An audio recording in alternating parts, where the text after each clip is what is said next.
Bonjour ou bonsoir à toutes et à tous. Dans la vidéo précédente, nous avons abordé la question du pardon. La question d'abord est de savoir ce que c'est que le pardon, parce que on a souvent une vision traditionnelle chrétienne d'un pardon qui se donne à l'autre, qui efface l'ardoise et qui restaure la relation, qui est aussi une démarche de guérison intérieure. Et puis, il y a d'autres définitions qui oublient la première partie, qui oublient l'aspect relationnel du pardon et puis qui finalement n'aboutissent qu'à une guérison intérieure, je dirais tournée sur soi, égoïste et nombriliste.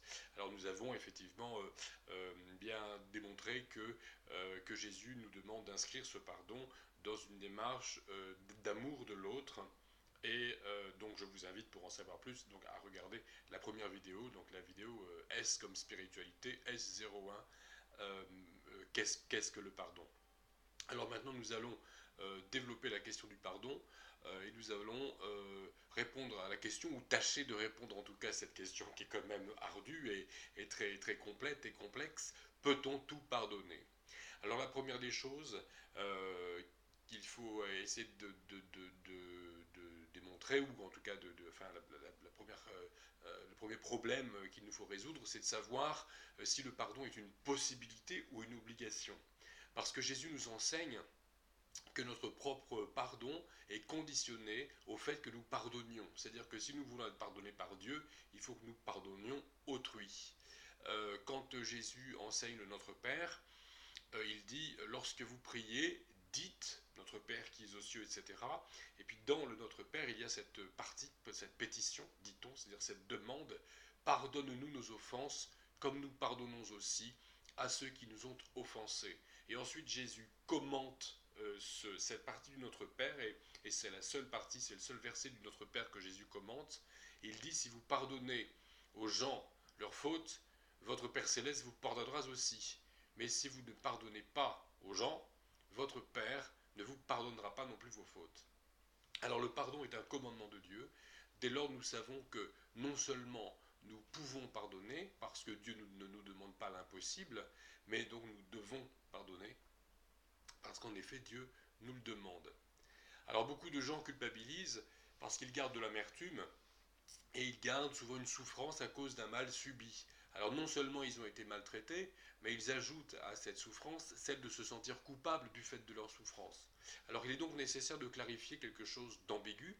Nous avons vu qu'il y a dans le pardon deux aspects, la réconciliation, la renonciation plutôt à la vengeance, et puis en plus de cela, la guérison intérieure. Alors je crois que dès lors que nous avons renoncé à la vengeance, le pas essentiel a été franchi, et la guérison intérieure viendra par la suite. Mais je crois que nous avons déjà obéi à Dieu quand nous avons pris la décision de pardonner.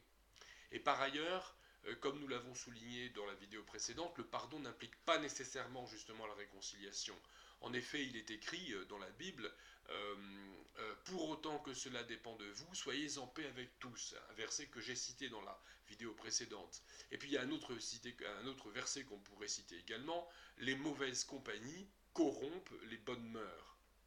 Il est des relations qui nous empêchent de vivre paisiblement, qui nous empêchent de vivre dignement. Il y a des relations humaines des fois qui nous empêchent même de vivre en sécurité, qui nous empêchent de vivre en sécurité avec nos enfants, avec notre conjoint, qui nous empêchent de mener à bien nos vies, et puis oui, justement d'élever nos enfants et de mener des fois notre carrière professionnelle de façon convenable.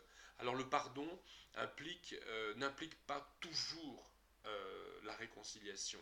Il y a des fois c'est tout simplement impossible parce que ça ne dépend pas de nous. Donc le pardon implique parfois la reprise de relations régulières normales, mais ce n'est pas toujours le cas. Je ne dois pas non plus me sentir coupable si je n'ai plus de relation avec une personne dont j'ai des raisons de penser qu'elle va continuer de me pourrir la vie si je me remets à la côtoyer. Cependant, le pardon implique quand même que je reste ouvert à l'idée que cette personne peut cheminer dans le bon sens et qu'un jour une réconciliation sera possible. C'est sûr que si on veut mettre en œuvre dans nos vies le pardon comme Jésus nous le demande, nous ne devons pas verrouiller nos portes à autrui. Le pardon n'implique pas toujours une réconciliation immédiate, mais il implique au moins que nous acceptions l'idée qu'une réconciliation sera peut-être possible un jour. Donc si l'on pardonne, on ne rejette pas. On ne va pas forcément se jeter dans les bras de quelqu'un qui va nous faire souffrir, on ne va pas se jeter dans la gueule du loup, mais on ne va pas fermer la porte. Alors, autre question. D'abord, à la question peut-on tout pardonner, c'est le peut-on à laquelle là, j'ai essayé de répondre. Et puis il y a le peut-on tout pardonner. Est-ce qu'on peut tout pardonner? C'est sur ce mot-là, tout, que porte l'autre partie de la question. Et il n'existe pas d'offense que l'Évangile nous dispenserait de pardonner. La pire des offenses dont nous pourrions être victimes, eh bien nous avons le devoir, donc la possibilité, de la pardonner. Donc nous aimerions en effet être sélectifs. Pardonner les bêtises, je dirais les vétilles. On aimerait pardonner les petites querelles de famille. Enfin, des fois, il y a des querelles de famille qui ne sont pas petites. Il y a de grosses querelles de famille, mais les petites querelles de famille, bon, les petites chamailleries, on est d'accord pour les pardonner. Les embrouilles de voisinage, mais il y a des maltraitances, des cruautés, ou bien des harcèlements constants qui durent sur des jours, des mois, des années, qui sont difficiles à pardonner. Alors le pardon n'ôte pas les conséquences de l'offense. Alors comme le dit un proverbe guadeloupéen, le pardon ne guérit pas la bosse. La souffrance, elle peut perdurer quand on nous a fait du mal. Alors c'est difficile de pardonner. Et puis quand on a pardonné, qu'on voit que la personne revient à la charge avec toujours ses travers et les souffrances qu'elle nous impose. C'est difficile, et c'est là que Jésus dit, bien, tu pardonneras 70 fois 7 fois. Alors il ne s'agit pas de faire une multiplication, il s'agit de dire qu'il faut être persévérant et patient dans les relations avec autrui. Et puis, autre difficulté, c'est comment pardonner à un mort. Des fois, la personne n'est plus là, la personne à qui à cause de qui on a souffert, on n'est plus là pour s'expliquer avec elle. Donc c'est dur aussi. Alors, on entend parfois dire je pardonne, mais je n'oublie pas. Cela signifie que certes, on renonce à se venger, mais on cultive quand même un certain ressentiment. Ainsi, l'offenseur ressort indemne du conflit, et c'est la victime qui continue de souffrir de sa rancœur. Encore ces deux aspects qui ne sont pas tous les deux satisfaits. Hein. L'aspect restauration de la relation et l'aspect guérison intérieure. Et c'est en particulier une expression, hein, cette expression je pardonne mais je n'oublie pas, c'est une expression que l'on utilise souvent dans le cadre collectif, ce qu'on appelle maintenant souvent le devoir de mémoire. On en a beaucoup parlé ces dernières années. Euh, euh, quand par exemple on parle de la Shoah ou des guerres mondiales, on peut aussi dans d'autres pays parler par exemple en Afrique du Sud de l'apartheid, etc. On dit voilà, on pardonne mais on cultive quand même la mémoire de ce qui s'est passé. Passant, souviens-toi, est-il écrit sur pas mal de plaques commémoratives et de monuments aux morts. Donc cela peut se comprendre dans le cadre collectif et le cadre d'une société, d'un pays. Mais à titre individuel, pardonner, comme nous l'avons vu dans la précédente vidéo, pardonner c'est effacer l'ardoise, c'est accepter de guérir, et c'est renoncer aussi à un certain orgueil. Il y a un orgueil des fois qui consiste à dire moi je pardonne pas, moi je suis comme ça, je pardonne pas. Ça c'est un orgueil auquel il nous faut renoncer si nous voulons suivre Dieu par Jésus. Voilà. Alors autre question, peut-on tout pardonner? On a vu les deux aspects de la question. Il y a un aspect aussi qui va émerger, c'est la question de qui pardonne qui. Voilà. Mon expérience d'aumônier de prison m'a permis de me rendre compte du fait que de l'aspect complexe du pardon. Je dois pardonner ceux qui m'ont fait du mal et je dois demander pardon à ceux à qui j'ai fait du mal.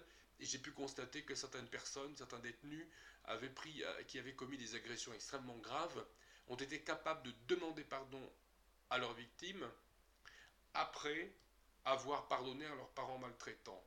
Je pardonne les offenses dont moi j'ai souffert, et ensuite je suis moi capable de prendre conscience du mal que j'ai infligé et demander pardon à mes victimes, et pas forcément des affaires criminelles uniquement. Hein. Voilà. Donc, en tout cas, après avoir renoncé à se venger, à avoir accepté de progresser dans le pardon intérieur, alors je peux ensuite régler l'autre aspect du pardon, c'est-à-dire demander pardon à ceux que j'ai offensés, quand moi je suis offenseur. Voilà. Je dois aussi accepter le pardon qui m'est accordé. Il s'agit d'une chose que j'ai constatée souvent, que vous avez sans doute constaté aussi, c'est que de nombreuses personnes demandent pardon, l'interlocuteur, donc celui qui a été offensé, accepte de les pardonner, mais parfois une magnifique relation d'amour, d'affection est restaurée, mais on continue de se mortifier dans un sentiment de culpabilité très douloureux parce qu'on n'a pas pleinement reçu le pardon de l'autre. Et c'est pas forcément très facile d'ailleurs. Certaines personnes ont du mal avec ça, à recevoir le pardon. Donc toujours en prison, j'ai pu constater que la guérison intérieure passe souvent par une démarche spirituelle également, de remise en question, où le criminel cherche le pardon de Dieu. Il y a aussi cet aspect transcendant dans le pardon. Je dois pardonner à ceux qui m'ont offensé, demander pardon à ceux que j'ai offensés, mais il est important de savoir que quand on fait du mal à autrui, on offense Dieu également. Et ce qui est très intéressant, par exemple, c'est quand on lit le psaume 51, il est dit que, en fait, David explique, demande pardon à Dieu parce qu'il explique effectivement qu'il a commis, dans une affaire très grave, il a commis à la fois un abus de pouvoir, un adultère dans l'affaire Bathsheba, pour ceux qui connaissent l'histoire. Alors peu importe le détail de cette histoire-là, mais en tout cas, David dit tout de même, alors qu'il a péché contre son général Uri, qu'il a envoyé, passez-moi l'expression, au casse-pipe, il a épousé la veuve de ce personnage, et il dit finalement dans ce psaume 51, à Dieu, il dit j'ai péché contre toi et contre toi seul. C'est intéressant de voir la prise de conscience de David qui dit j'ai péché contre mes prochains, mais à l'arrivée c'est Dieu qui a été offensé, c'est pour ça que c'est un péché, parce que la loi de Dieu qui nous demande d'aimer notre prochain, de ne pas tuer autrui, de ne pas commettre d'adultère, eh bien quand on commet des péchés, et donc quand on commet des offenses contre autrui, on commet une offense contre Dieu. Et cet aspect aussi est extrêmement important, c'est l'aspect spirituel, l'aspect du péché, l'aspect du pardon et de l'offense qui concerne Dieu. Il est très important de ne pas oublier cet aspect-là des choses quand on se tient dans une perspective chrétienne et qu'on veut aller, comme je dis, à Dieu ou vers Dieu par Jésus.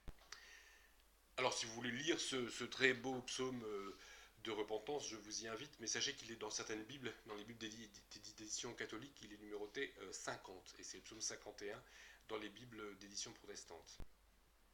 Alors j'ai vu plusieurs fois en milieu carcéral des hommes qui jusque-là n'avaient pas particulièrement de sentiments religieux, à supposer qu'une telle situation existe, hein.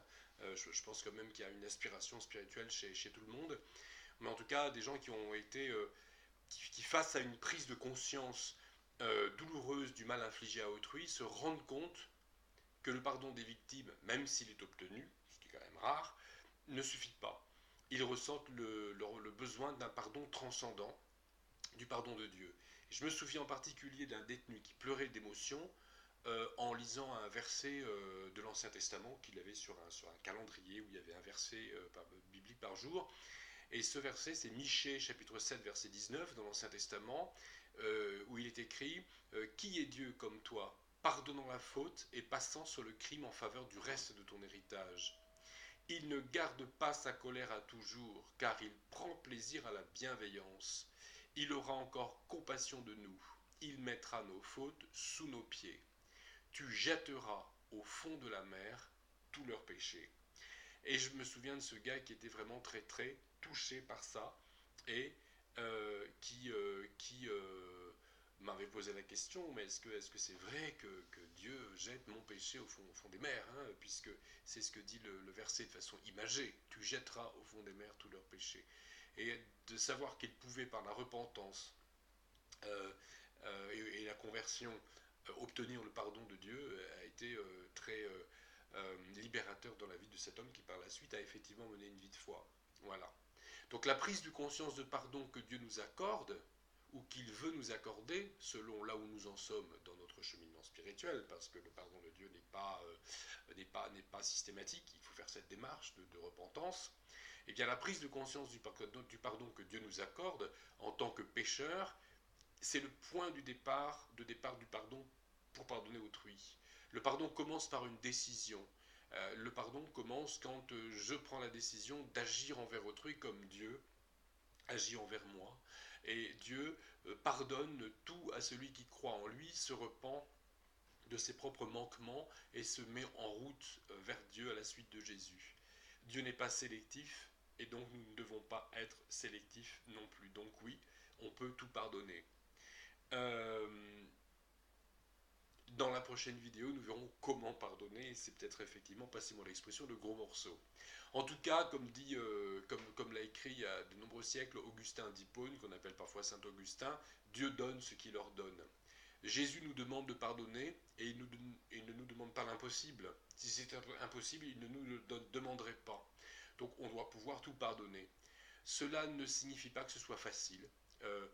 Donc le pardon implique un cheminement. Et c'est donc ce cheminement que nous aborderons dans la prochaine vidéo.